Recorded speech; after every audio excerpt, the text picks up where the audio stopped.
Hello friends, भक्तीज art गॅलरीमध्ये तुमचं खूप खूप मनापासून स्वागत आहे।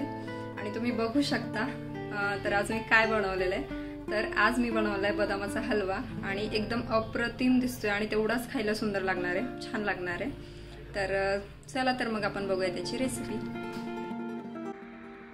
तर सुरुवातीला मी गॅसवर कढई ठेवलेली आहे आणि त्याच्यामध्ये आपण रवा भाजून घेणार आहोत। तर मी 1 चमचा रवा घेतलाय। रवा थोडासा कमीच घेते कारण आपण हा हलवा बनवतोय। शिऱ्याला आपण फक्त कसं रव्याचाच वापर करतो, तसं हलव्यासाठी थोडा कमी वापरायचा आहे रवा। आणि आता हा रवा तुम्ही मंद आचेवर छान 3 ते 4 मिनिट भाजून घ्यायचा आहे। त्याला छान गव्हाळ कलर येईपर्यंत भाजून घ्यायचं, जसं आपण शिऱ्यासाठी भाजतो तसं। तर आपण हा भाजून घेऊयात। खरं तर ही माझ्या आईची रेसिपी आहे, आईची नाही म्हणता येणार, आजीची रेसिपी आहे।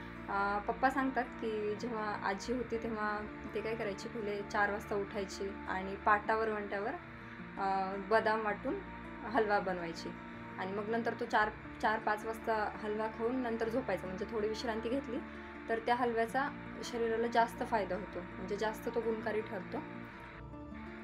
त्याचबरोबर ज्यांना वजन कमी करायचे त्याच्यासाठी भिजवलेले बदाम अत्यंत गुणकारी आहेत आणि म्हणून मी माझ्या नवऱ्याला रोज खायला घालते। पण आता ते रोज तेच खाऊन बोर झाले आणि म्हणून आज मी असा मस्त बदामाचा हलवा बनवणार आहे। चला तर आपण बघूयात मी कसा बनवते ते। आणि आता रव्याला छान गव्हाळ कलर आलेला आहे आणि वासही खमंग येतोय। तर आता आपण हा रवा काढून घेऊया। आणि इकडे दुसऱ्या बाजूला मी हे 20 बदाम घेतलेले आहेत, जे की मी रात्री भिजवत ठेवले होते आणि आता सकाळी त्याचं साल काढून घेतलेलं आहे। जर तुम्ही रात्री बदाम भिजायला टाकायचे विसरलात तर काय करायचं, फक्त उकळतं पाणी घ्यायचे आणि त्याच्यामध्ये हे बदाम थोडा वेळ उकळून घ्यायचे आणि एक अर्धा ते 1 तास सोक करायचे आणि त्यानुसार पण तुम्ही तसंही करू शकता। तर आणि या बदामाची मी छान पेस्ट बनवून घेतली। आता पेस्ट जर बारीक होत नसेल तर थोडंसं दूध टाकून तुम्ही छान पेस्ट बनवू शकता। तर मी कढईमध्ये 1 मोठा चमचा तूप घालते। तूप थोडंसं हलव्यासाठी जास्त वापरायचं आहे आणि त्याच्यामध्ये मी हे बदामाचं जे बारीक केलेलं वाटण आहे तर ते छान परतून घेणार आहे। एक जवळपास मंद आचेवरती मी 3 ते 4 मिनिट परतून घेणार आहे। तूप मी याच्यासाठी जास्त वापरते की जेव्हा तुम्ही हे हलवा सर्व करता तेव्हा प्लेटमध्ये असं छान तूप वगळत येतं आणि एकदम ते मस्त लागतो हलवा, त्याला टेस्ट खूप छान येते। मग छान परतून घेऊयात आपण।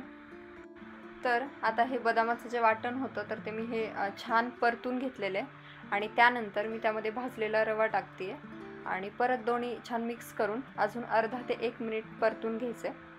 आणि ते परतून झालं, मिक्स झालं छान की एक अर्धी वाटी त्याच्यामध्ये आपण दूध टाकणार आहोत। थोडं करून दूध टाकायचं, एकदम नाही टाकायचं आणि छान हलवत राहायचं आहे, जेणेकरून गाठी नाही होणार। तसं तर आपण रवा व्यवस्थित भाजून घेतला तर गाठी होत नाहीत। आणि दूध मिक्स झालं की त्यानंतर आपण जेवढा रवा घेतलाय तेवढीच साखर टाकणार आहोत। म्हणजे 1 चमचा रवा घेतला होता आपण, तर 1 चमचा साखर टाकायची आणि तुम्हाला जर खूप गोड आवडत असेल तर थोडीशी जास्तही टाकू शकता। आणि हे आता मिश्रण छान मिक्स करून घ्यायचं आहे आणि आता दूध पण आटते आणि साखर पण मेल्ट होतीये। तर आता हे मिश्रण घट्ट होईपर्यंत छान परतून घ्यायचं आहे आणि त्याचबरोबर आता पुन्हा एकदा 1 चमचा आपण तूप घालणार आहोत याच्यामध्ये, जेणेकरून टेस्ट छान येते जास्त तूप असेल तर मग हे मिक्स करून घेऊयात। आणि आता आपला हलवा तयार आहे। चला तर मग आता आपण सर्व करूयात। तुम्ही बघू शकता काय मस्त दिसतोय हलवा, एकदम छान। आणि हे साईडने तूपही काही छान आलंय, त्यामुळे तूप थोडंसं टाकताना जास्तच टाकायचं आहे। तर खायला तर अप्रतिम लागणार आहे, खूप छान लागणार आहे। तर तुम्ही ह्या घरी नक्की ट्राय करून बघा। आणि त्याचबरोबर ही रेसिपी जर तुम्हाला आवडली असेल तर कमेंटमध्ये नक्की कळवा। चला तर मग अशाच रेसिपी सहित आपण भेटत राहूयात। तोपर्यंत काळजी घ्या, बाय बाय।